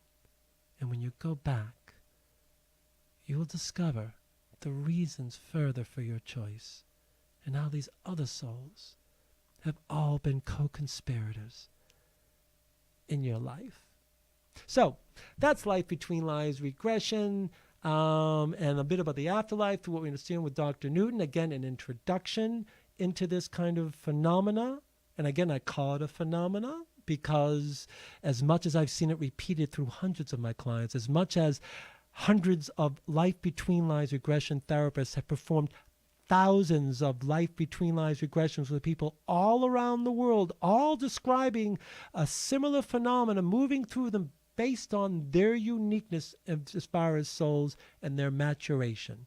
Beginning souls will have a different experience transitioning. Intermediate, a different experience. More advanced, a different experience. And by the way, it doesn't matter if you're advanced. It doesn't matter if you're intermediate. It doesn't matter if you're a beginner. Because we all have the same equating to this journey we are on. We are all the same in the droplet of being, in the ocean as droplets of being. Each one of us necessary for what it is that we are all here journeying to do. And when you discover your spiritual self, then you can choose. Then you work on your creator self. Then you work on the radiance of your being. And next week I'm going to do another introduction. Next week, it's all about the spirituality of the soul. And what I've come to understand about you as a soul and the dimensions of yourself that you're operating through. And how you can best not just know it, but what to do with it. We all need a how-to. We all need to not just know intellectually. I give my clients the tools that help them manifest their spiritual nature in their human lives to affect the field of environment all around them as they radiate into it. So, next week on the Past Life Regression Radio Show, next Wednesday, 7 to 9 p.m., the spirituality of the soul. And please, this is the time when we bring in the idea of counsel, the idea of how I spiritually counsel my clients. So if you have an issue, a problem, a challenge, call me, share it. I would love to help you through it. I want the audience to hear how I do counsel, not because I want them to go, whoa, look how Jonathan counsels. No, I want them to hear how I counsel, so to help you as I help them see their lives through their spiritual lives, by helping you see your life through your spiritual life, by helping you think and process and understand through your spiritual mind as a soul. That is the expertise I've gained in this life. And as I do, it's all I want to do is share it. So for those who have participated as far as watching or listening, I pound my chest and I say thank you very much. Nothing but great gratitude. For those who have commented on Facebook or anything, thank you. I love the support. And for those who seek to discover more, you can call me. Contact me at jonathanyorks.com. Send me a contact form. Schedule an initial telephone consult. The complimentary consult. We'll spend 20 to 30 minutes on the phone together. I will ask you questions. You will tell me what's going on. And in the end, it's your decision, whether you choose to schedule or not. It's never an insistence. You know what I've discovered in this work? That doesn't work. If I try to sell you on this, you ain't coming in with the right energy. You have to choose from the authentic nature of your being, because that's the rule here. You must be authentic to who you are and act in genuine accordance with what you know so that your knowing can grow. And when it grows and you know, guaranteed, it's going to grow again. So I'm Jonathan Yorks. This is the Past Life Regression Radio Show every Wednesday from 7 to 9 here at the Go Network. Thank you so much for tuning in. Please feel free to contact me on my website. You can also contact me at mysoulmyself.com or call me. Call me on your own, 617-875-6686. Please, love to hear from you if you have any questions or anything that requires clarification, because if it's unclear to you, it's unclear to others, and I want to be clear with others. So we'll see you next week when we're going where it's all about the spirituality of the soul. Until then, be wonderfully well.